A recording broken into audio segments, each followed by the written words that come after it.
Yun, good morning guys. So ngayon ay magpapalit po tayo nitong ating door pins. Yan, medyo matagal na po itong ating mga door pins kaya naman hindi na po siya kumakapit dun sa ating pintuan. Ayun. So bumili po tayo ng set ng door pins. Ayan, ito po ipapalit natin ng kulay white. And ito po yung stock. So hindi na po siya kumakapit kaya itong ating panel ay umaangat po. Ayun. So in-orderan ko ay nakaset po yung items kaya per set na lang po or per pack na lang po yung binili ko. So yung iba ay di ko alam po saan gagamitin pero yan, itatabi na lang. Baka mayroong mapaggagamitan. So ito ay pack ng 100 pieces. Mura lang naman din siya kaya okay na rin. So yung binili kong ganito ay dalawang pack para just in case kulang yung isa ay meron akong spare. Ayan, kaya lang medyo mahaba. So try na lang natin kung okay. Medyo mahaba yung replacement natin. So dito po siya nilalagay sa part na to. Naka-slatted lamang po yan. At hinuhugot lang.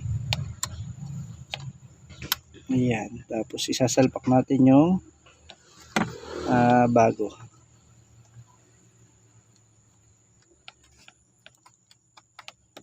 Yun. Pasok. So ayan, papalitan ko muna lahat. Hindi ko na tinatanggal para hindi na magbabalik ng switch.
Ano po yun? Tingnan natin kung papasok.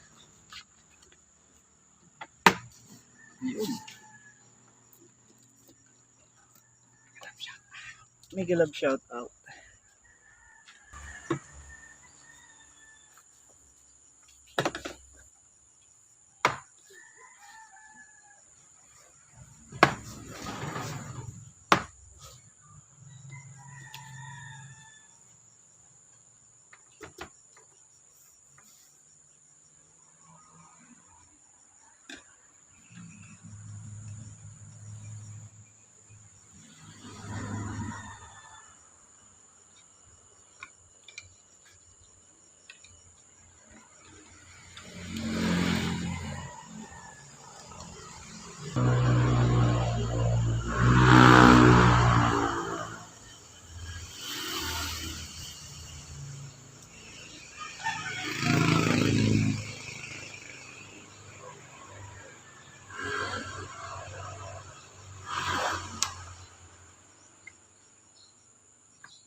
Ito na yung resulta guys. Bale ito po ay lumapat na dito sa ating pintuan. So mas matibay na siya. Yun. So yung tatlo ay lalagyan ko din dahil mga luma na rin yung nakakabit dyan. Yun. At para mapaganda natin itong sasakyan. Ayan. So kung gusto niyo malaman guys kung saan ko po ito binili, ilalagay ko na lamang po yung product link sa description box. Maraming salamat po. Hanggang susunod na video. Bye bye.